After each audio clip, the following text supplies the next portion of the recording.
नरेंद्र मोदी, तुमने बोल दिया कि तुम्हारी हकीकत क्या है।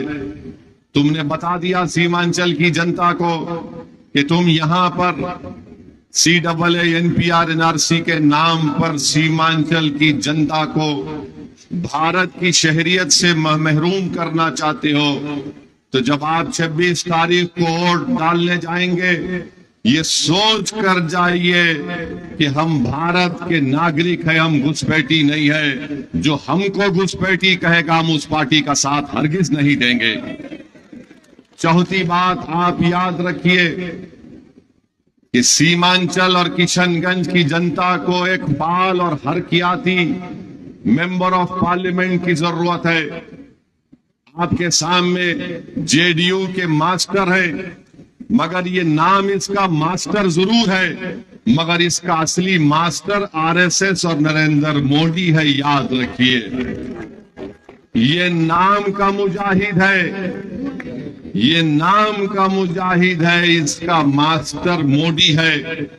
आपके सामने एक मास्टर है जिसका मास्टर मोदी है, दूसरी तरफ जावेद है। ये जावेद साहब का मामला ऐसा है कि ऐसा लगता है कि पार्लियामेंट में वो कहीं पर भी नजर नहीं आते। सीमांचल में तो कभी नजर आए ही नहीं। ये मैं नहीं कह रहा हूं, कांग्रेस पार्टी के जलसे से, जिसमें कांग्रेस के सदर बैठे हुए खड़गे साहब, उनके सामने उन्हीं के पार्टी के एक साबिका रुकन असेंबली, क्या नाम है, जनाब तौसीफ साहब ने कह दिया कि जावेद साहब, आप किशनगंज की पार्लियामेंट में नजर नहीं आते, नजर आना चाहिए आपको। उन्हीं की पार्टी के लोग उनको कह रहे हैं कि वो गायब है। तो जो गायब है उसका साथ मत दो, जो हाजिर है वो आपके सामने अख्तरुल ईमान है, उसका साथ दो। अगर आप कांग्रेस का साथ देंगे 26 तारीख को, तो फिर याद रखिए हमेशा गायब रहेंगे। तो जब आप 26 तारीख को वोट डालने जाएंगे, मेरी आपसे गुजारिश है कि अख्तरुल ईमान साहब को आप वोट दीजिए। अख्तरुल ईमान की शख्सियत को कामयाब करना नहीं है, सीमांचल की जनता की कामयाबी के लिए, इंसाफ के लिए आपको अख्तरुल ईमान को कामयाब करना है। तो जो नहीं दिखता उसको वोट नहीं देते, जो दिखता है उसी को वोट देते हैं, और जो बिकता है उसको वोट नहीं देते।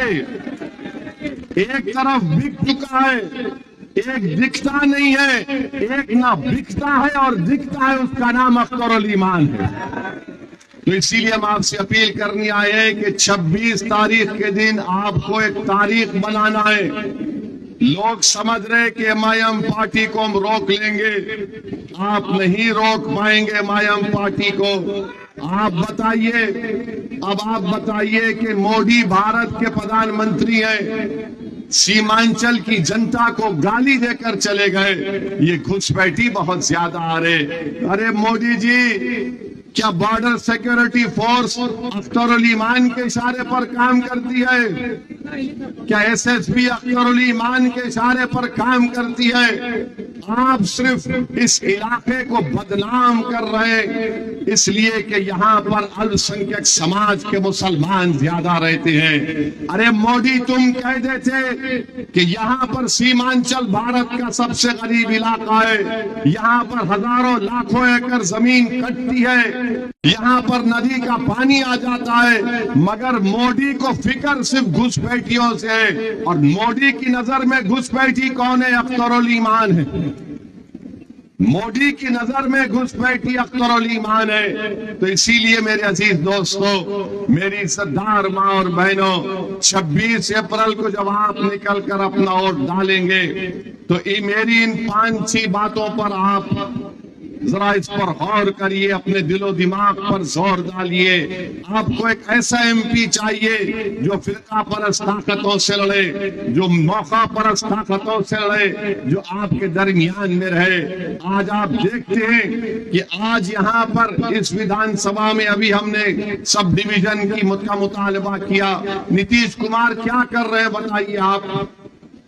नीतीश कुमार कर सकते थे, इस इलाके को सब डिवीजन बना सकते थे, मगर उन्होंने नहीं किया।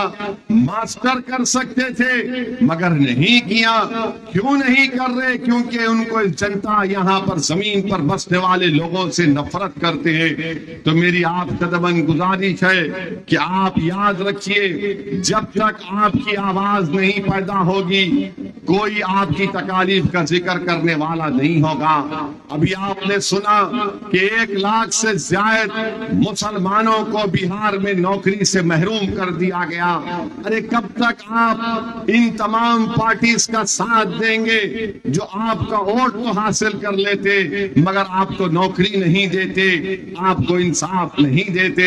राजद का मामला है, MY कहते हैं मुस्लिम यादव, उन्हीं का सेंसस क्या कहता है कि बिहार में मुसलमान 17% है और यादव हमारे करीब 14-15% के करीब है। 22 उम्मीदवारों के नामों का ऐलान राजद ने किया। कितने मुसलमानों को दिया? 2 को दिया। कितने हमारे यादव भाइयों को दिया? 8 को दिया। अरे भाई, आप सिर्फ यादवों को ही टिकट देना है तो हम उससे परेशान नहीं है, मगर जब आप मुसलमानों के दरमियान में आकर, अल्पसंख्यक समाज के दरमियान में आकर तेजस्वी कहती है MY, अरे जहां पर ताकत का मामला आता है आप ताकतवर नहीं बनाना चाहते। मेरे सरदार दोस्तों, आप जानते हैं कि ये 2018 में तेजस्वी ने यहां पर आकर कहा था सीमांचल में, किशनगंज में, कि हम सीमांचल डेवलपमेंट काउंसिल बनाएंगे। अरे आप डिप्टी चीफ मिनिस्टर आप बन गए मगर सीमांचल डेवलपमेंट काउंसिल क्यों नहीं बना? और तेजस्वी यादव को जानना चाहिए कि भारत की पार्लियामेंट में अगर किसी ने सीमांचल डेवलपमेंट काउंसिल की बात की, किसी ने भारत की पार्लियामेंट में प्राइवेट मेंबर्स बिल लेकर आए, तो उसका नाम असदुद्दीन ओवैसी और मजलिस इत्तेहादुल मुस्लिमीन था।